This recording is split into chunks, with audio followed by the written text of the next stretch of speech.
The Puppy 2 is here on Underdog Fantasy, a $1 million prize pool, just $5 entry fee, $150,000 to first place. A sprinkle of money to the best regular season teams and a pretty interesting tournament structure. So here today, we're going to draft in the Puppy 2 and see if we can get a little funky and get our share of that $1 million. Let's do it.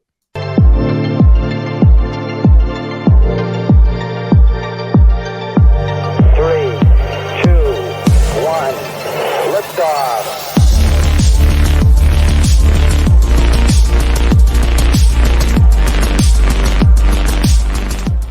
So really quick before we hop into this Puppy 2 draft, I do just want to run down the advancement structure, the tournament structure, and take a quick look at how maybe the structure, payout structure, advancements, regular season component, how all of that can play into maybe how we think about this tournament. So really quickly, you see here, obviously, $5 entry fee on the Puppy 2, with $1 million in total prizes, $150,000 to first place, and $100K. So 10% of that $1 million total prize pool is going to the top regular season teams. More on that in just a second. And out of that $100,000 to the regular season winners, you'll see a $10,000 top prize to the highest scoring regular season team, aka weeks 1 through 14. When we scroll down just a little bit more, we can get the kind of final information about this tournament. From an advancement structure perspective, it's kind of about what we would expect, but a little bit better than, say, the tournament, a tournament like we see with Best Ball Mania 4, in terms of it's just a little bit easier to maybe advance in this one with a little bit smaller final. So in your 12-team league, as is the case in just about every best ball tournament, you have to finish in the top 2 to advance to the playoffs. That's round 1. In round 2, you have to finish first out of 12 teams. And then we move to round 3, and we have to finish first out of 10 teams. So if we compare that to Best Ball Mania 4, a little bit better, right? In Best Ball Mania 4, it's 16 and 16 in rounds 2 and 3. Pretty tough. And then you make it through rounds 1, 2, and 3 to the final, the Week 17 championship. That is a 313 team final round there. On the payout side of things, as is the case with Best Ball Mania 4, we have 2 kind of different components in terms of how the heck do you make money in this. On the tournament side of things, pretty basic prize, breakdown as we see here. 150,000 to first, 75,000 to second, 50. It's a pretty strong payout structure. What I will just throw out there is just advancing out of your 12-team league nets you $6, not $6 in profit, $6 total dollars. So you make $1 in profit. So that's something we'll probably discuss a little bit later in terms of, yes, we want to advance as many teams as possible, but we really don't start seeing any money. Just to double your money, you have to finish in the top 15,650 teams. And I look at the regular season prize breakdown. As we said, 100,000 of the $1 million prize pool goes to the regular season. Pretty flat payout structure over there on the regular season side. But the one really notable thing that we see here is only 100 total teams receive any money for the regular season. That's right. 100 total teams in the entire tournament make money from the regular season. And basically half of those make $250. Absolutely. We want to be turning $5 into $250. That's great. But we're really aiming to make as much money as possible in these best ball tournaments and finish really highly. And so while there is 10% of the prize pool and $100,000 going to the regular season side of things, it still is only going to the top 100 total teams. So from a strategy perspective, it's something that I'm not sure that we really want to be targeting too much. And just one final note on that, specifically in reference to that regular season side of things, you see here, the tournament will consist of 225,360 entries. So if you are focusing on, say, the regular season side of things, I'm not sure that this is maybe the best tournament for you. If only 100 teams are making money in the regular season, that is a drastically low percentage. 0.04% of teams even make any money in the regular season, that being 100 out of 225,000 teams. So the regular season, to me, looks a little bit more like a nice to have than a priority in terms of our strategy. So we're in the draft now. We got the 103. We are on the clock. And interesting start to this draft. Normally, every single draft starts Justin Jefferson and Ja'Marr Chase at the 101 and the 102, but the 102 decided to take Christian McCaffrey in this one. So we're just gonna take Ja'Marr Chase at the 103 when we get the chance. Starting to get close to back on the clock here in the second round, and something I'm really trying to do in these specific tournaments, like the puppy, the poodles, the tournaments that are only open for a very small pocket of time. It's very different than something like Best Ball Mania or the majority of our drafts on DraftKings or Drafters. When we know that this tournament is going to fill in a very short period of time, I'm looking to get some of these unique combinations of players at the starts of drafts, because there's no chance later in the season for those combinations to become more popular, because it's only happening during this specific time. You know, let's say this is open for 2 weeks. There's only 2 weeks where drafts are happening. So I'm going to do a little something, maybe even a little bit funky. And I'm going to pull Mark Andrews all the way up here. I can either get the Andrews Lamar stack, but I also just think, generally speaking, Ja'Marr Chase and Mark Andrews are going to be a relatively low-owned combination because their ADPs don't really align.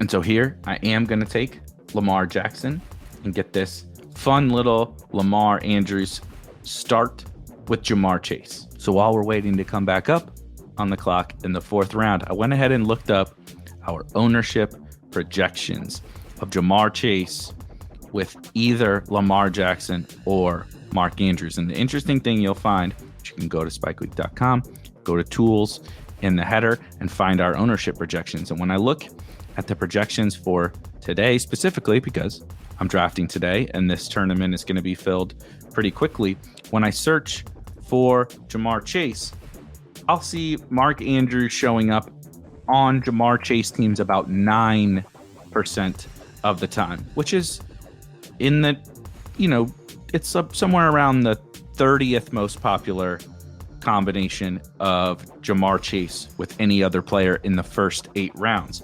But then when I look at Lamar Jackson with Ja'Marr Chase, that's only 3% owned. So I'm able to quickly and easily, just by pulling up Mark Andrews a little bit and just by pulling up Lamar Jackson a little bit, get myself this very unique start. And I'm clearly getting a nice stack with the Ravens, an elite quarterback and an elite tight end. I have my superstar wide receiver. These are the kind of starts I'm looking to target specifically in this tournament, like the Puppy 2. Coming back up on the clock in the fourth round. And this is another spot where I'm not doing everything for uniqueness. Let's get that out of the way first. But we're in this area of the draft where it's an extremely kind of flat tier, if you will. So I'm going to look to, of course, some of the potential unique combos, but I'm also going to look to some of my exposures. And you see here with, say, Christian Watson, I have 13% Christian Watson in Best Ball Mania over here specifically, but also for me, I have my draft hacker set up to show this second number is what we call the slate percentage. So across all my drafts for 2023, this is the percentage I have of that player. And so with Christian Watson falling here, he's very interesting to me. And I'm just going to go ahead and take in this flat tier, this wide receiver who I'm a little bit not underweight on. I drafted a lot of those fourth round wide receivers. Shocker. But I'm just going to take Christian Watson because I have a good clip more of Terry McLaurin there, as you see, 30% in Best Ball Mania and 22% overall in 2023. We're really seeing a fall. I'm seeing this in a lot of my drafts, a fall from Joe Burrow And on one hand, you might say, well, maybe you wish you didn't take Lamar Jackson when Joe Burrow falls here. But in terms of that uniqueness and a little bit lower owned combination, like we were talking about, Ja'Marr Chase, using our Spike Week ownership projections, and Joe Burrow project to be tied for the fourth highest owned combination of any two players. The highest is Patrick Mahomes and Travis Kelce, and Joe Burrow and Ja'Marr Chase are nearly rivaling their ownership. So I'm not saying to not draft any Joe Burrow and Ja'Marr Chase. I'm going to have some of those stacks as well. It's a very good stack to have.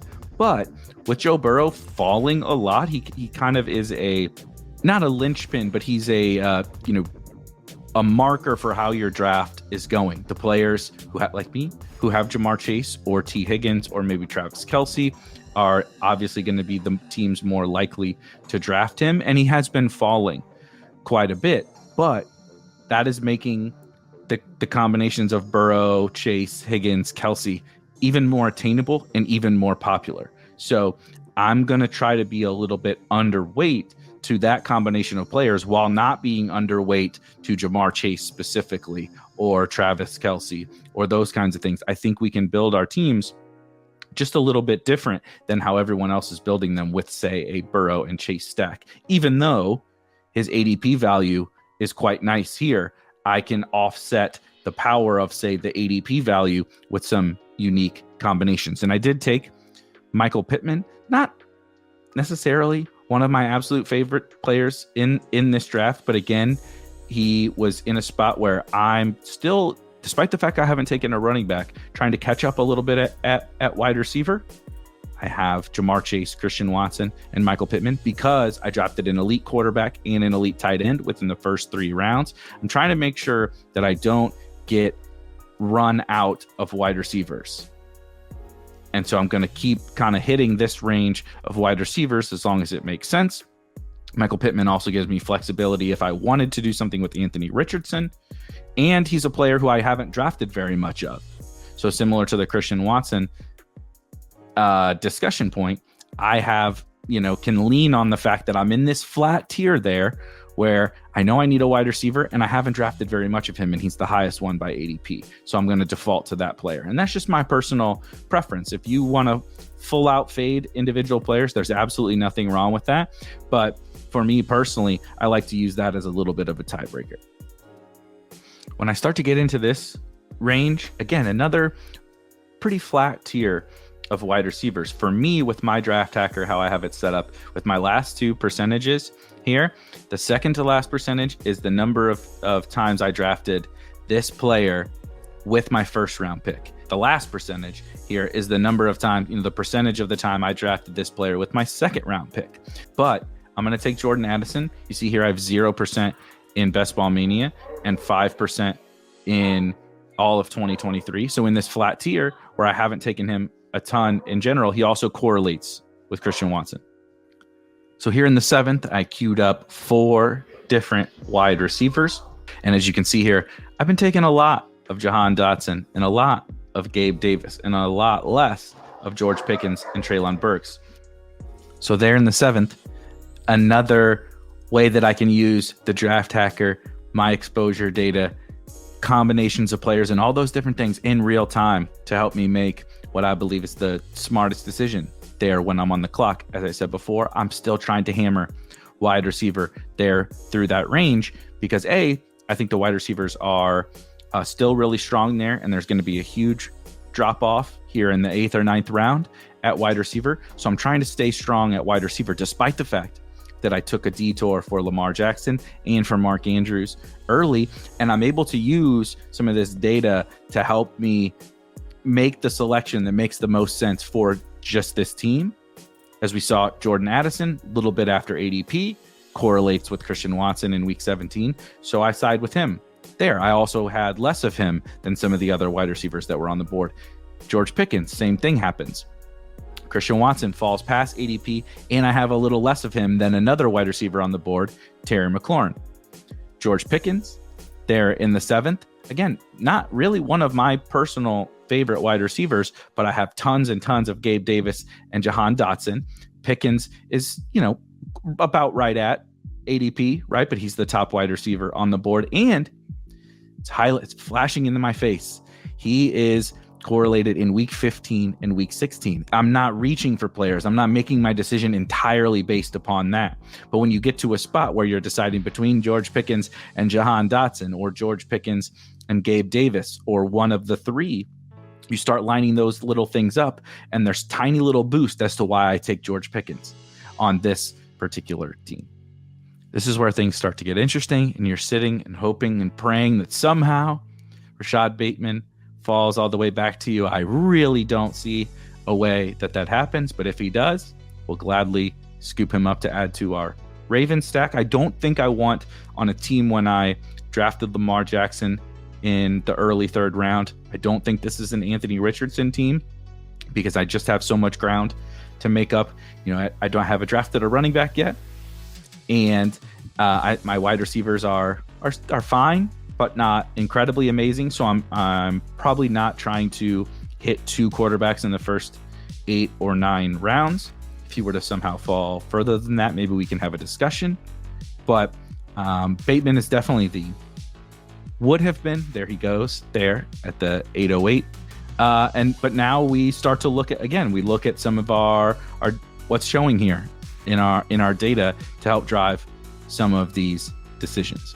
One thing I am doing, you see I have 0 Michael Thomas. I also have 0 Courtland Sutton. And I'm going to put Courtland Sutton in the queue, not because I love him. Clearly I don't. I haven't drafted him at all.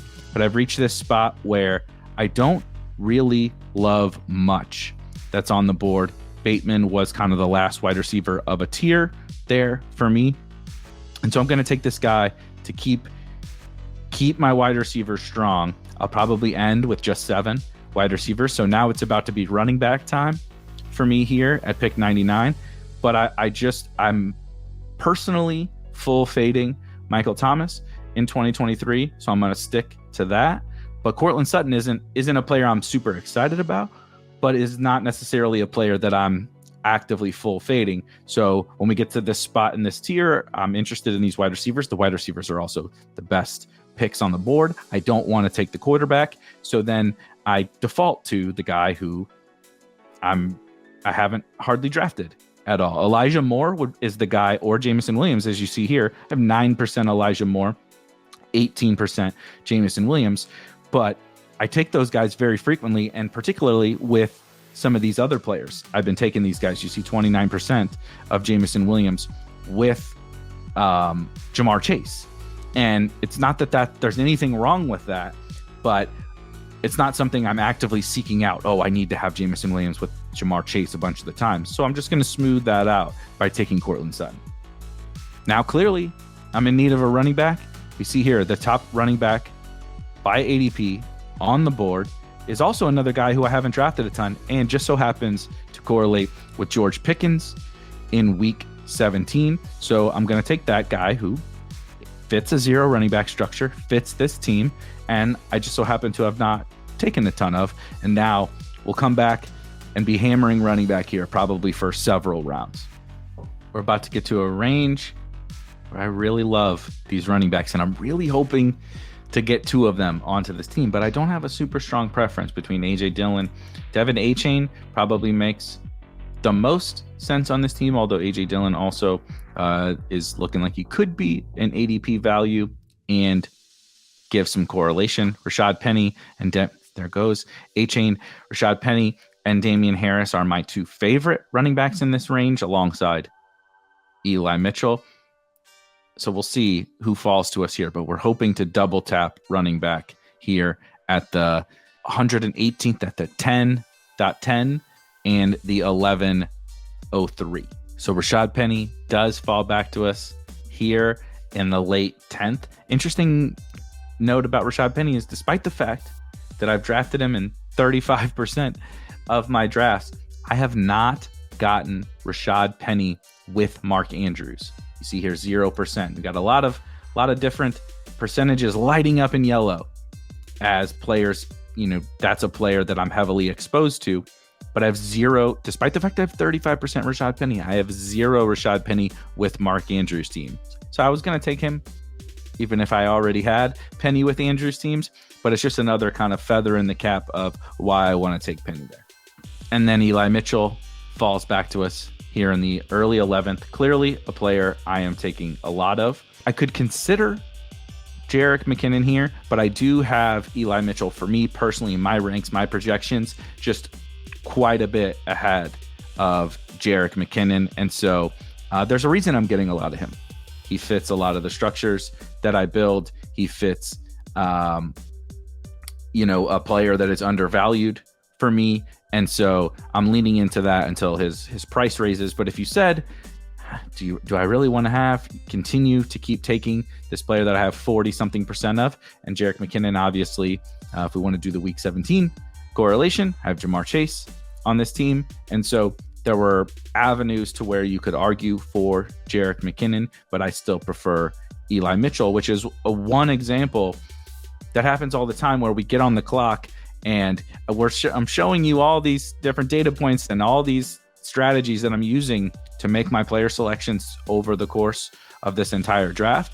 But at the end of the day, you also come down to sometimes that player is so much more highly ranked, rated, projected for you that even though the other player correlates in week 17, or even though maybe you're trying to smooth out your exposures, it still can make sense to take that other player.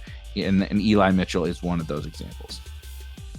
Getting close to our 12th round pick here, and we're really fingers crossed hoping for Jaylen Warren here. This is one of the great things about these draft hacker overlays, but you see, so Jaylen Warren, pardon me, lights up in orange. He correlates on this team with a teammate, a non-quarterback teammate. He correlates in every single playoff week. Indianapolis in week 15, Cincinnati in week 16, and Seattle in week 17. Clearly, I draft a lot of him. I have 35% in Best Ball Mania, specifically 31% in all of 2023. But you see here when I hover over this third percentage, I have zero of Jaylen Warren with my third percentage here, which was the one we haven't talked about yet, is my percentage exposure to this player with the first quarterback that I drafted. And so he's the top running back by ADP. I also clearly value Jaylen Warren. I have heavy exposure to him. He's very undervalued for me and a priority for me in drafts. He fits everything about this team from a correlation perspective and a structure perspective. And I haven't gotten him with Lamar Jackson. No real reason that I haven't gotten him with Lamar Jackson, but sometimes those kind of things just happen. Just like Rashad Penny. Why do I have zero Rashad Penny with Mark Andrews? Would I ever know that without this data showing it to me? No. And so I can use those things to help drive some of my decisions, even though, again, I was probably taking Jaylen Warren. Anyway, you could make a case for someone like a Jordan Love here, but I'm probably going to continue to keep hitting running back. I just don't want to get myself in trouble at running back. One thing I am going to try to do here, however, so if I scroll a little bit to my next pick is 166 overall. This is anecdotal, but for me, I've been seeing tons of Raheem Mostert falling in drafts.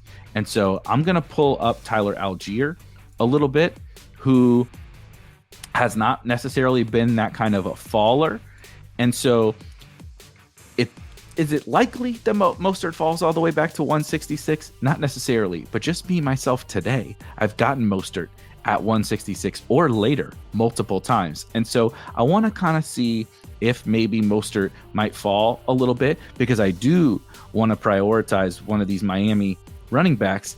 And I also know if I'm willing to push Mostert, even if he isn't available at my next pick, Jeff Wilson might be.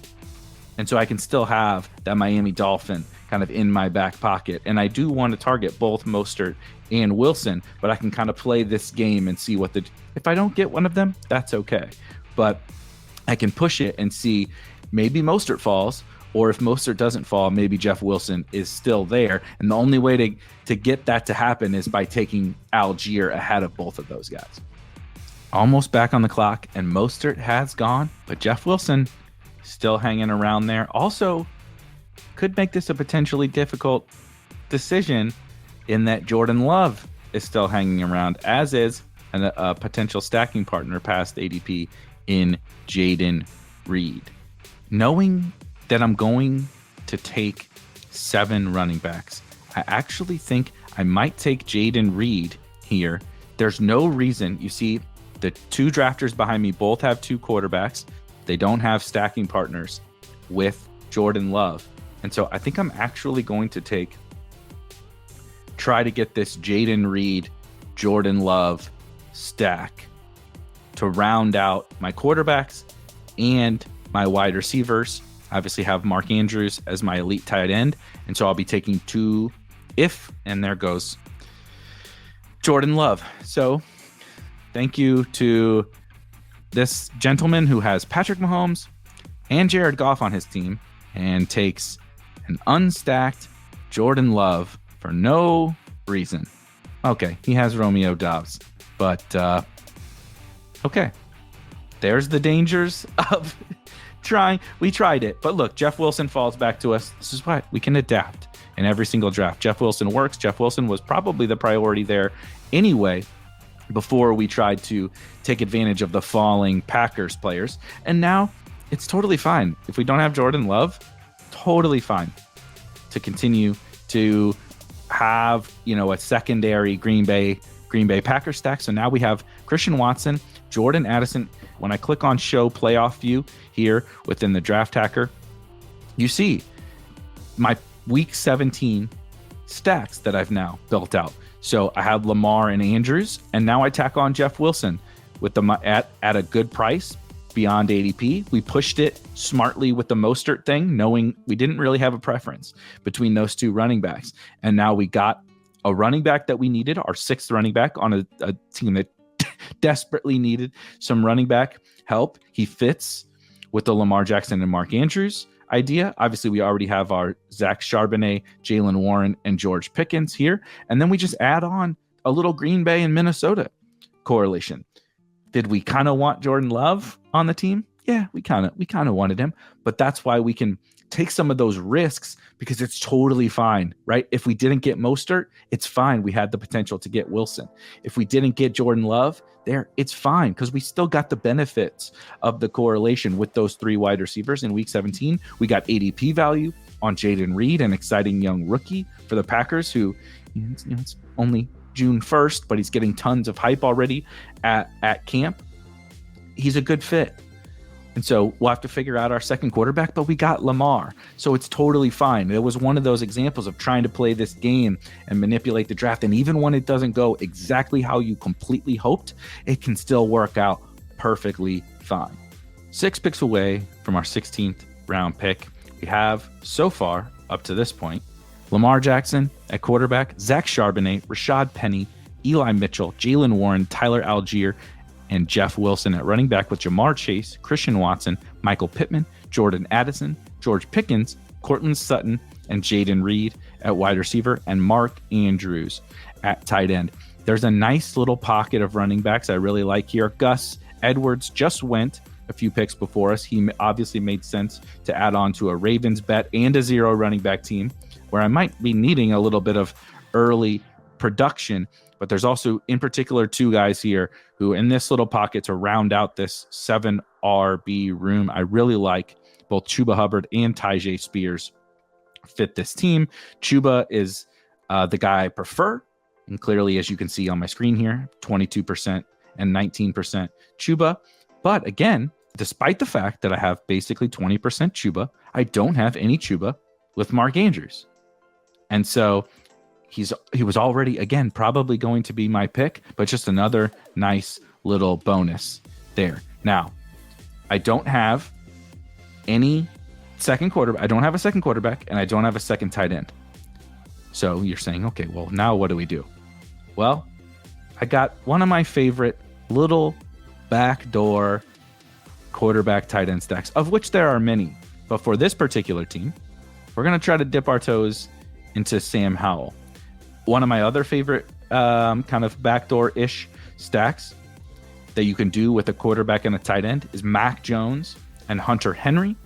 It's becoming a little more popular. It seems everybody's getting on the Hunter Henry bandwagon, but that's been one of my go-to, if not my main go-to backdoor stack. You see, I have 26% Mac Jones, but I'm personally trying to take a stand on Sam Howell, and Logan Thomas is another late round tight end who goes completely undrafted, presents me with a 17th round high upside quarterback, and I have Lamar Jackson, so I have a little cover for that player.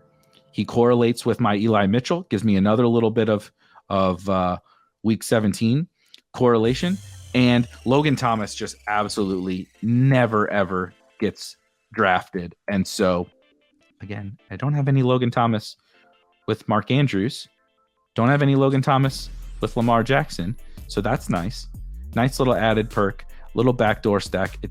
Lots of positive reports so far, as positive as a report can be about Logan Thomas. But originally I was maybe a smidge more interested in dipping my toes into if anybody knows me, I like to get a little galaxy brained and get out ahead of maybe some young players like a Cole Turner. But it does appear that Logan Thomas, based on everything so far, is probably just going to take back that full-time tight end role, and he offers us another way to cheaply backdoor stack Washington, in which, you know, Sam Howell is my favorite late round quarterback, as you saw with my absurd exposure, but he also fits this team, right? I need a late quarterback and I need a late tight end. So if I'm going to do that, Mac Jones to Hunter Henry is one that makes a lot of sense, but I don't have, if I'm going to side with it, right, I don't have any Bills on this team. That's not the only thing that we factor in when we're making that decision. But if I'm breaking ties between, I like Sam Howell to Logan Thomas as a backdoor stack, and I like Mac Jones to Hunter Henry as a backdoor stack. So say I had Damian Harris on this team, or some other, some of these other factors showing up here. I've never drafted Mac Jones with, Lamar Jackson or with Mark Andrews. But you see here, I actually have drafted a lot. 43% of the time, Mac Jones is paired with Mark Andrews, right? 25% of the time, Mac Jones is paired with Lamar Jackson. So on this flip side, I'm getting this, I'm spreading out my bets. I want to make bets on Mac Jones and Hunter Henry, especially as a backdoor stack and just overall. And I want to make bets on Sam Howell and the Washington offense. And Logan Thomas is a totally reasonable, I think he probably should be getting drafted, but is a totally reasonable 18th round tight end. So if I'm flipping a coin between the two, I get the week 17 little mini correlation with Eli Mitchell, and I now get exposure to this Howell Logan Thomas stack with Lamar and Mark Andrews that I have not drafted yet. And I don't suspect that Logan Thomas is going to get sniped from me. But something I will just generally do is still make sure I put some other guys who would be fine on this team in the queue back here. You see Noah Fant. I haven't really been drafting Noah Fant, but he fits on this team with some of the other players that I've drafted. Same thing with Jelani Woods. Haven't been drafting a ton of him, but he fits on this team. And Luke Musgrave, who I haven't drafted yet, but I think I'm going to be mixing in Luke Musgrave in my late round tight end mix. And again, he fits on this team clearly. I have built out a Green Bay passing stack, which is okay to do without the quarterback. That's important to remember, that just because you don't have Jordan Love is totally okay. You can still stack up that offense. But in this instance, we're hoping for Logan Thomas to go with our Sam Howell late round QB2. And there we go. Logan Thomas falls to us. I don't think he fell to us. I think he was always going to be available. But that closes out our team here in the Puppy 2. Got all kinds of goodness going on with this team. We took Jamar Chase and we actually got him at the 103. Then we figured out a way to kind of maneuver around, manipulate the ADP a little bit, and pull up Mark Andrews and Lamar Jackson to give us a little bit of a unique start with Chase, Andrews, and Lamar. And then because we took detours for an elite quarterback and an elite tight end, we were running behind a little bit at wide receiver. So we hit Christian Watson, Michael Pittman, Jordan Addison, George Pickens, and Cortland Sutton all in a row in those middle rounds. And then we built out the zero RB running back room. Zach Charbonnet, Rashad Penny, Eli Mitchell, Jalen Warren, Tyler Algier, Jeff Wilson, and Chuba Hubbard. For some people, that running back room might make them sick, but for me, I actually kind of love it. It's a nice blend of upside, contingent value, some standalone value, right? Even these guys, Mitchell, Warren, Charbonnet, Algier, Chuba, their upside case, their ceiling case is a contingent bet. Something happens to Najee, something happens to CMC, Charbonnet, something happens to Ken Walker. Rashad Penny is a little bit more of not necessarily a contingent bet. We will see. I'm pretty just bullish that Rashad Penny is going to be great on the Eagles. But again, there's some uncertainty there. But these guys offer this mix where I do need running back points early in the year. I can't just wait for guys to get hurt. And so we were able to build kind of a blend here. Also, Jeff Wilson with Miami could just be, I imagine they're probably going to rotate through those three guys, but Jeff Wilson could have a little bit more standalone value as well and not just contingent bet. So we blended these guys who are still going to score points early in the year when I know I need that with a weak running back room. We almost went to the Jordan Love stack with Jaden Reed, but we still got Jaden Reed, almost 10 picks after ADP. And then we closed it out with the Sam Howell and Logan Thomas backdoor, cheap QB, cheap tight end stack. That's our Puppy 2 team. Lots of fun on that one. We got a little elite quarterback, a little elite tight end, some uniqueness, some fun player combos. We figured out some different players to draft that I haven't personally been drafting an absolute ton of. And of course, my personal favorite with a 0 running back team. Enjoy the Puppy 2. If you want to get access to the draft hacker and the overlays and use that for your drafts, there's a link in the description. Just go to spikeweek.com/go-premium. You can get access to the draft hacker. Enjoy all of your Puppy 2 drafts. See you guys later. Peace.